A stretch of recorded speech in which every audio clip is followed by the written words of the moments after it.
ओम नमः शिवाय।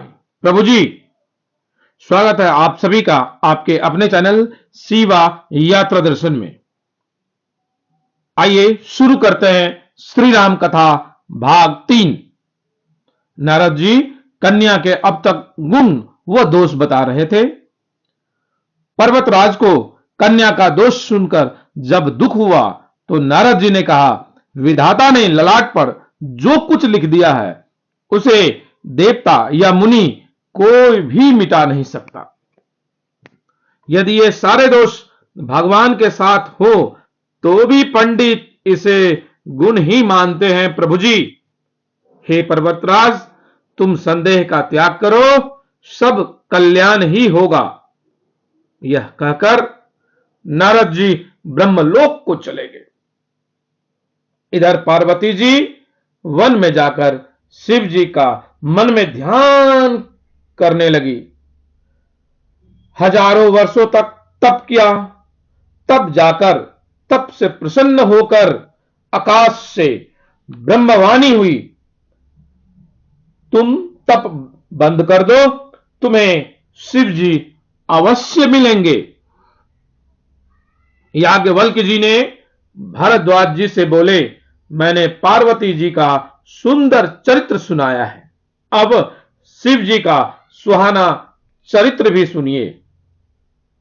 जब से सती ने शरीर त्याग दिया तब से शिव जी भगवान श्री राम के ध्यान में मस्त हो गए। भगवान श्री राम शिव जी के अनन्य प्रेम को देखकर प्रकट हुए तथा पार्वती जन्म कथा सुनाया। साथ ही पार्वती जी से विवाह का अनुरोध भी किया एवं अंतर्ध्यान हो गए। उसी समय तारक नामक असुर हुआ, वह सभी देवता को दुखी कर रखा था। ब्रह्मा जी ने इसका उपाय बताया। शिव जी का एक पुत्र होगा जो इसे मार सकता है। शिव जी को विवाह के लिए मनाने में कामदेव को अपनी जान भी गंवानी पड़ी, परंतु आखिरी में शिव जी मान गए। शिव बारात में देवता, गंधर्व, भूत, पिशाच, नाग सभी शामिल हुए। शादी के बाद शिव पार्वती जी कैलाश पहुंच जाते हैं।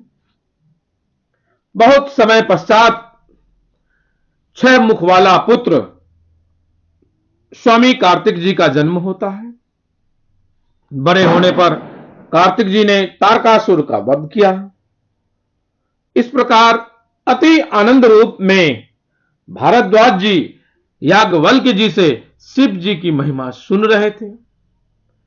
याज्ञवल्क्य जी ने कहा, अब रघुनाथ जी की लीला सुनाता हूं।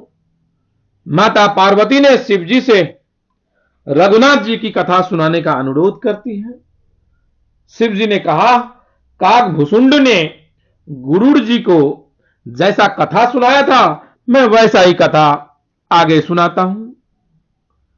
जब जब धर्म की हास होती है तब तब रघुनाथ जी विभिन्न प्रकार की अवतार लेकर धर्म तथा पृथ्वी की रक्षा करते हैं। श्री हरि के जय और विजय 2 द्वारपाल हैं।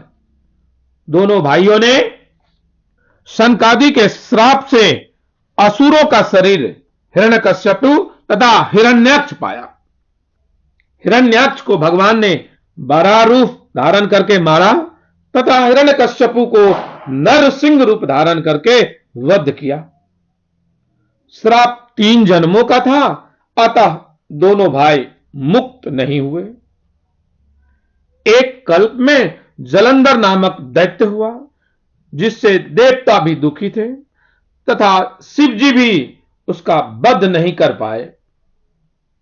वही जलंधर दैत्य उस कल्प में रावण हुआ। प्रभु जी, आज की कथा यहीं विराम देते हैं। एक बार आप सभी मिलकर कहिए, जय जय श्री राम। ओम नमः शिवाय। प्रभु जी।